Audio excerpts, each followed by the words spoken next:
I want to get to this Dianne Feinstein sound. Tomorrow we're planning to talk to Mark Mazzetti on the original reporting that revealed, and here's the sort of the backstory here.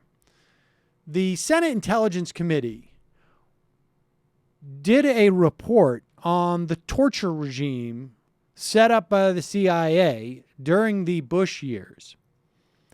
This report was not released. It was found during the course of developing this report that, unbeknownst and untold to the Senate Intelligence Committee, the CIA had done their own report on the torture regime, and it had said a lot of different things about that torture regime than the CIA had said to the Senate Intelligence Committee.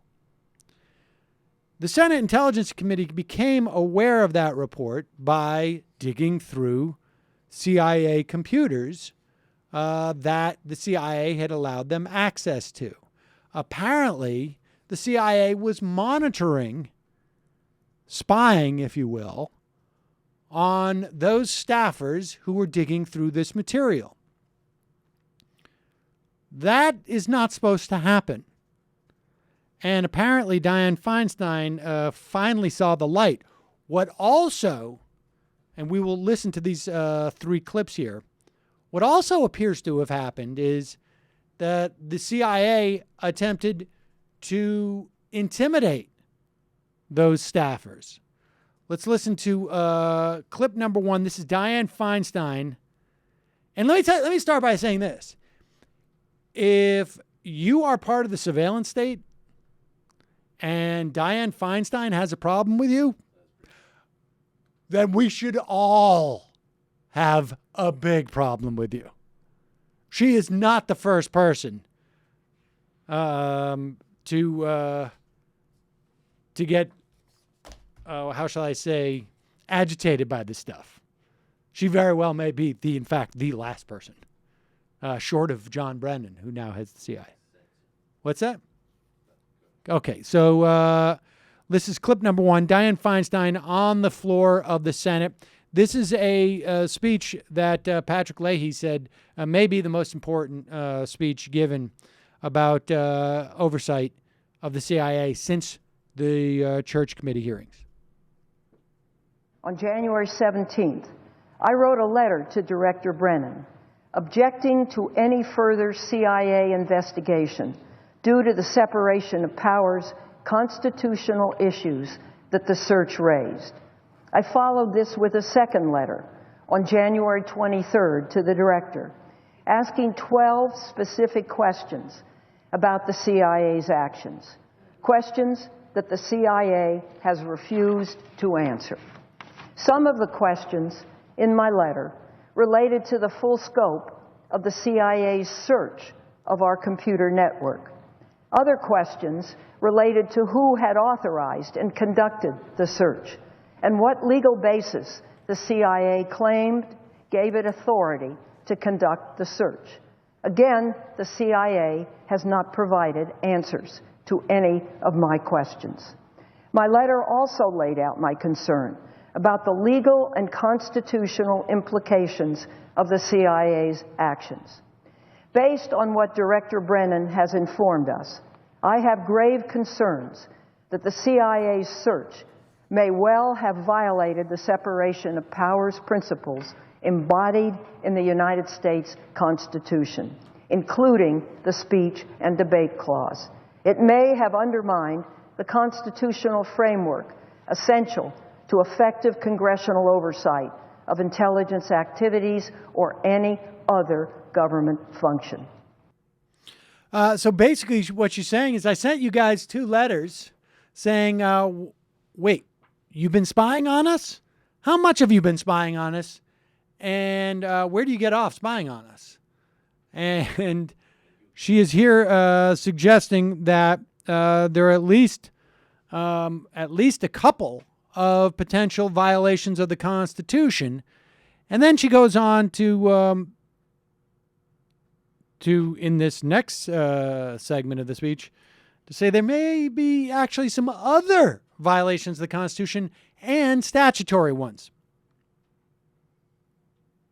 Besides the constitutional implication, the CIA's search may also have violated the Fourth Amendment, the Computer Fraud and Abuse Act, as well as Executive Order 12333, which prohibits the CIA from conducting domestic searches or surveillance.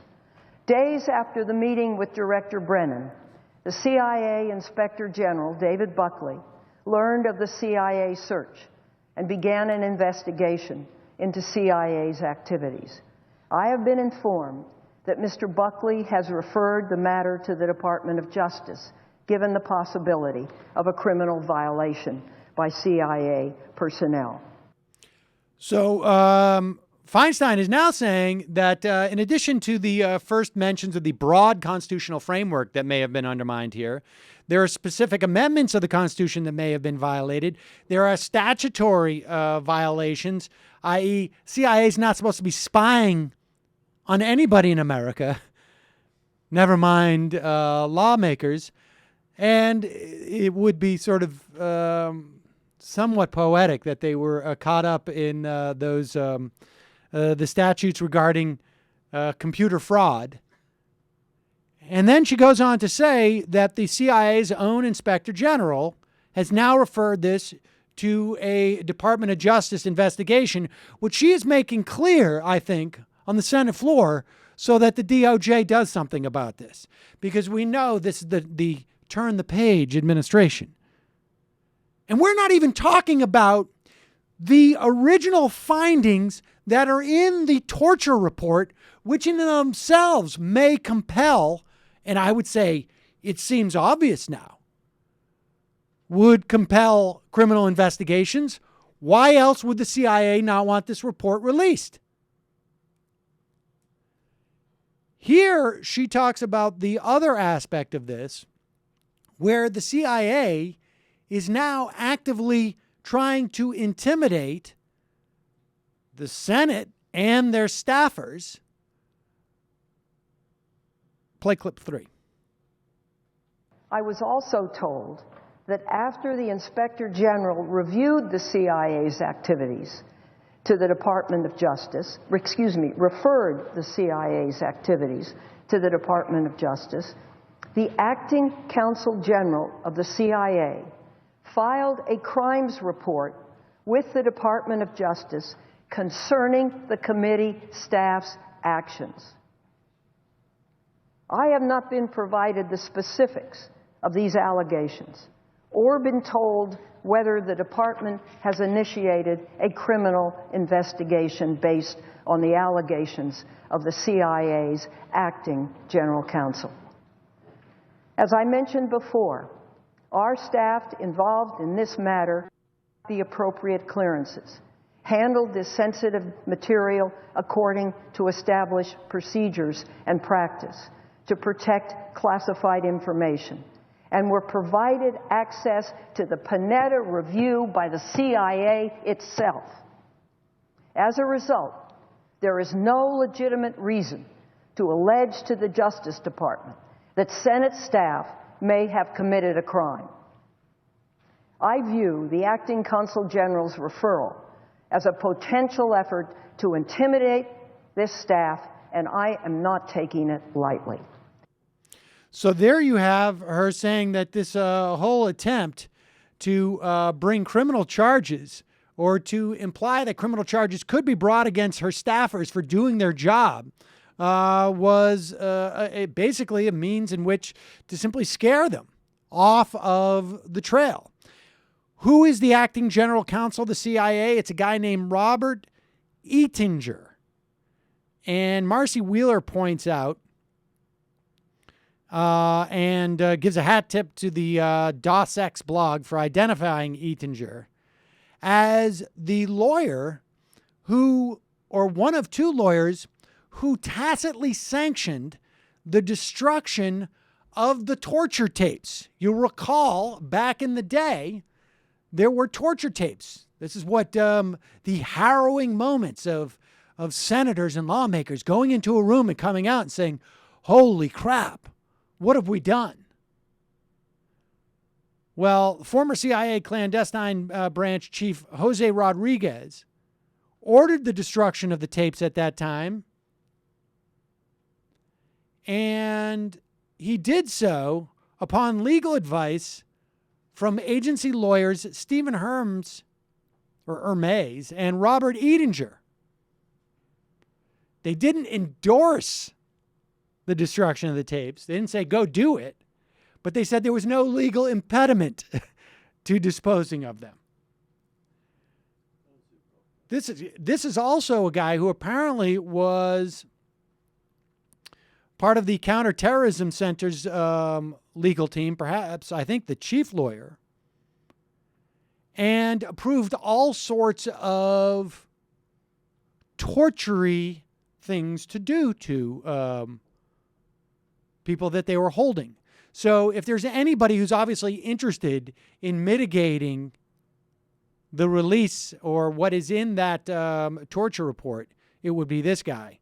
So this is just the beginning of what we're seeing now. And Dianne Feinstein, I mean, it's quite possible she was just engaging in theater, but that was fairly dramatic theater for someone under, little obligation to do so, as far as I could tell. But I guess the lesson here is, well, we spy on regular people. That's one thing. But when you try and intimidate my staffers, you've gone too far, sir.